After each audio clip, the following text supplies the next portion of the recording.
right, so we have our pattern on our Melton. We have our stabilizer for those of you in this class who are going to use it. I do recommend it if you're just starting out. It helps with your tension and helps your beads lay a little bit more flat, and also because it's a pin, it'll just kind of help with making sure it doesn't kind of droop or anything like that after you've finished. So highly recommended. You don't have to. So what we're going to do is we're just going to make sure that the pattern, the piece of stabilizer is around the pattern and then we're just going to hold it. We just want to make sure that it covers all the edges. So what we're going to do is we're going to take that lead thread, so that's the longer one with the double knot at the end, and we're going to come up through the middle here and all the way, give it a little tug. We're going to pick up one bead.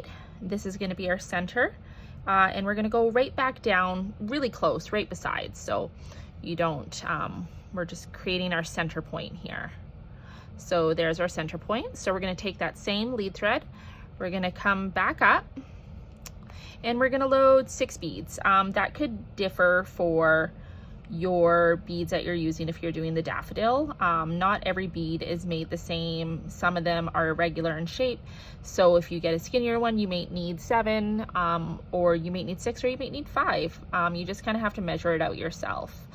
I'll show you a couple different ways here. So I'm going to take 6 because that's usually with a size 10 or 11 bead, depending. That's how typically how many you need, and I'm just going to go with that. So here we have our beads loaded. I'm just going to push that down with my thumb, my alternate hand.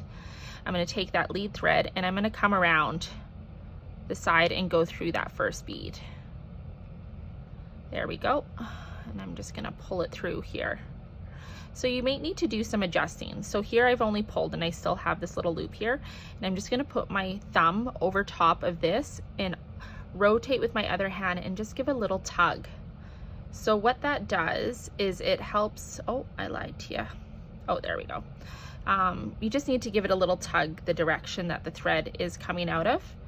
And here we go. I just got a little messed up here. See, even the pros, well, I guess I'm not really a pro.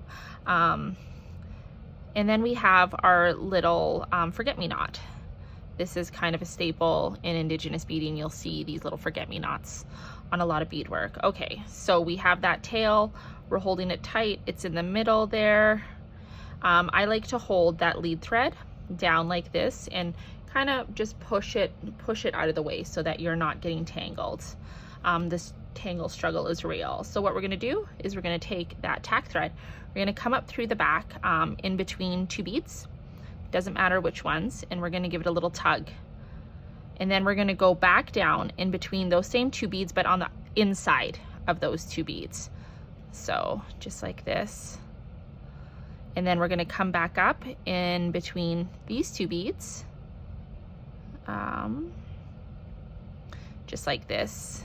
Pull again, and we're going to go back down in between those 2 beads. So we're just going in between the beads here, and that's our tacking, is what we call it.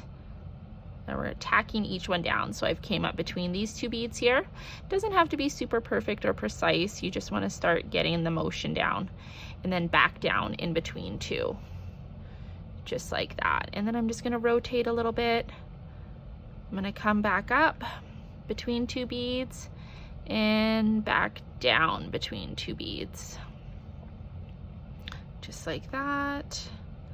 And then we've gotten to the point where that tail is sticking out from our lead thread.